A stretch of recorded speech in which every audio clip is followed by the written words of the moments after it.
Alright folks, welcome to this episode. In today's video, I'm starting off where I left the last scene down at the shooting ranges behind me. And we're away to take a look at this. The Great North Sea, folks. Look at that, wow.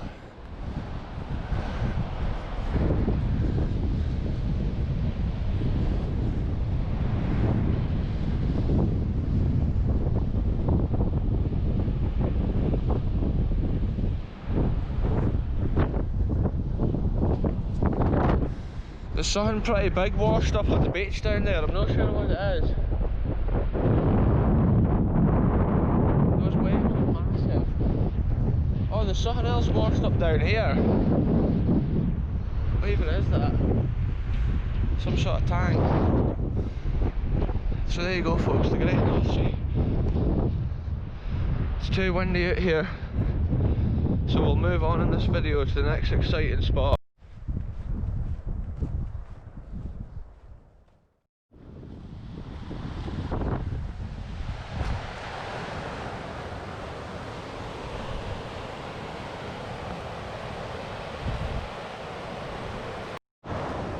Alright, we're here at our next location in this video folks, and actually the snow has come. This is a different day to what you just saw at the start of the video here, and I've just popped into this little roadside river location at Parnabrugg.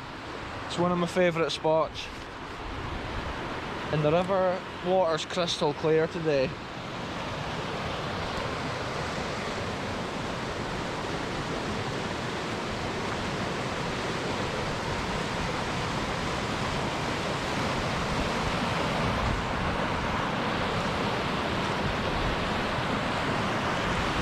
The river's actually quite low as well. It's maybe because the snow up on the hills, the river's a bit lower. Probably once the snow starts to thaw out, again the river will rise.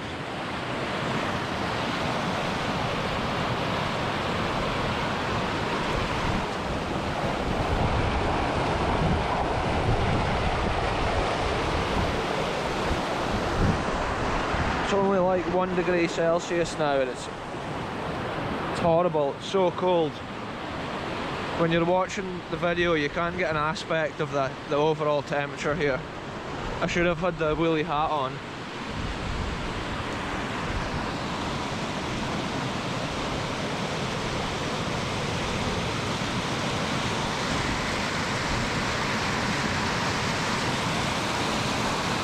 That's so cool the way the water switched in there.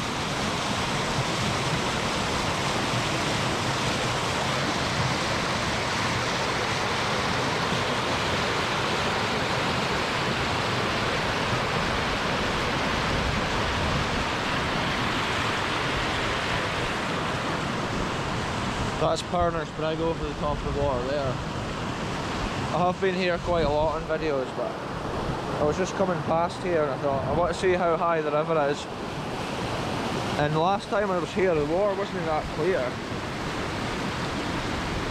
It's been a few videos since I've been to like a riverside location.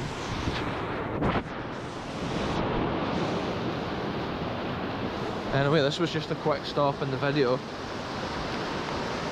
We'll move on to the next spot.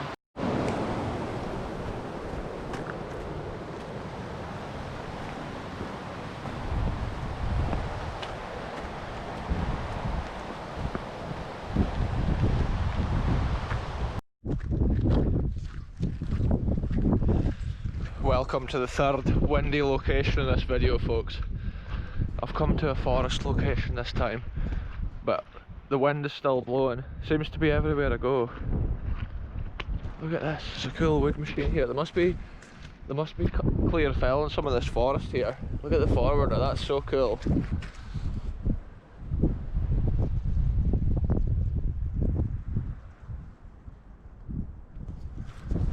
The wind is blowing through here strong, like, because all these trees have been clear felled now. Sometimes when like trees like that get felled, the ones that's left at the side blow over like soon after. So I'll update you if I see anything cool on this little walk.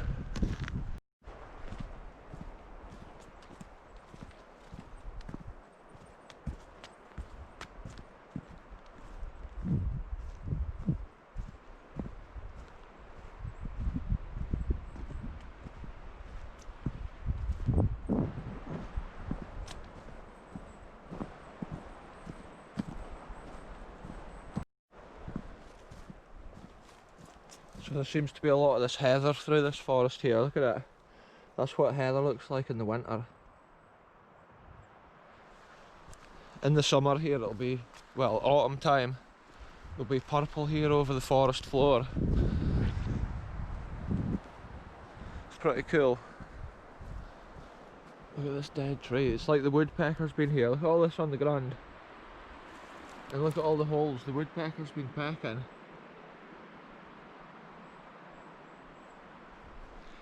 You get a lot of woodpeckers around here in Scotland, like. Pretty cool animals. They love all the dead trees like that because the wood's soft and it's easy for them to make holes in it with their beak.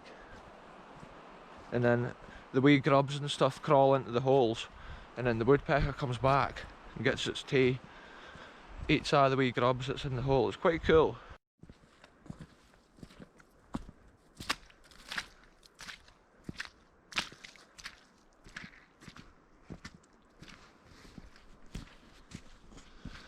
So this is one of my favourite paths here into the wood. It takes you to the little pond, but like you would hardly even notice the end of this path because it's pretty overgrown.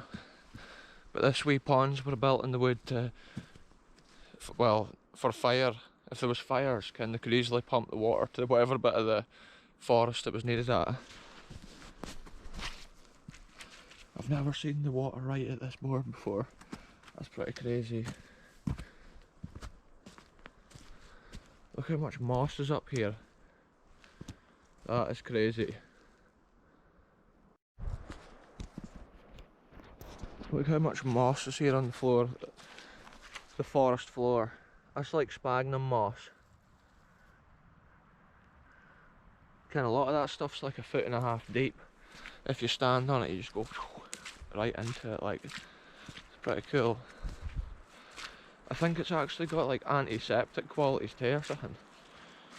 If you hear wind, I don't know if that's 100% true though, so don't be putting it on your winds because I said it, folks. But I'm sure I heard something about that.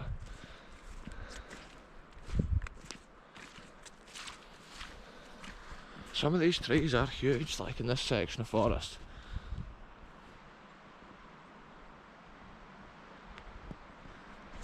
Don't know how well that comes out on the super wide lens there, like. I think there's like a path goes down that way, but this is our route up this way.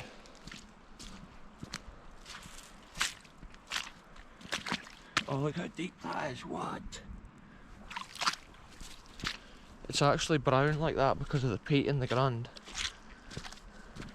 From all the years of like the decaying moss. That's how the rivers end up that brown colour at this time of year, when all the water flows out into the rivers become brown. This whole area is just flooded. Here's more of that brown water.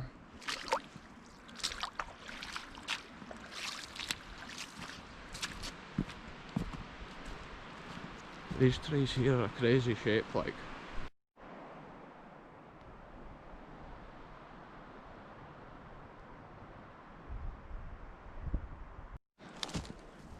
Those ones are like something out of a horror film. The shape of them. I think I've actually come off the path here. Coming off the path in a wood like this is trouble, because you can just honestly, the path just stops and you're in the middle of nowhere. See, there's a lot of little trees growing through these things. I would think trees like this must just about be getting cut down pretty soon, I would think. Because this tree here is like a normal size. There's some crazy funguses over here. Look at these things, they're like a bridie. Look at that, that is amazing. That's a type of mushroom and it just looks crazy. There's loads of them all the way up this tree. And they must be on there for years. Look at all these weird looking funguses.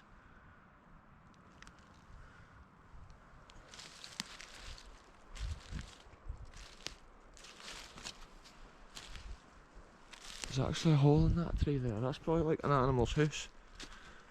Look at that up there.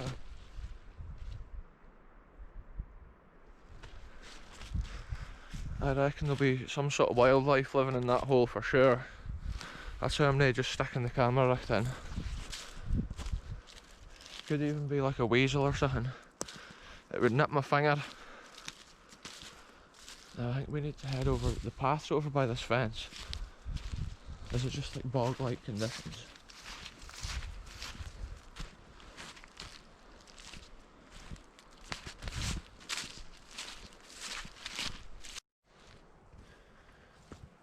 So on a previous video, folks, I asked what is this strange stone with the S marked on it, but since that video's been on about a year or something, or maybe more, somebody got in the comments, thanks very much to that person, they informed us that's actually the boundary line for South Esk Estate. So this must be their wood here, and then they didn't own this field, Ken. That's how this boundary line's here, and that's what that old stone signifies. So this building over here with the big mast, don't know how well that comes out. There's a big mast over there.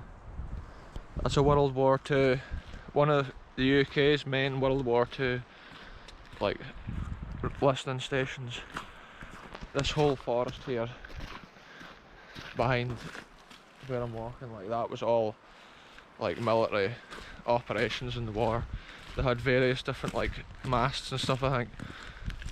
I'm not sure how it all worked, but it was high up in the like communication side of things in the UK.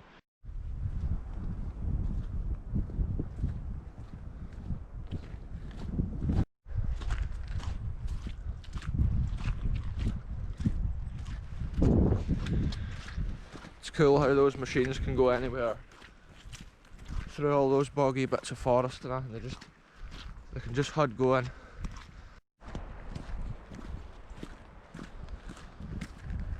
Right folks, I'm just about back at my car. I'll end this one here. Thanks very much for watching. We'll see you very soon for the next one.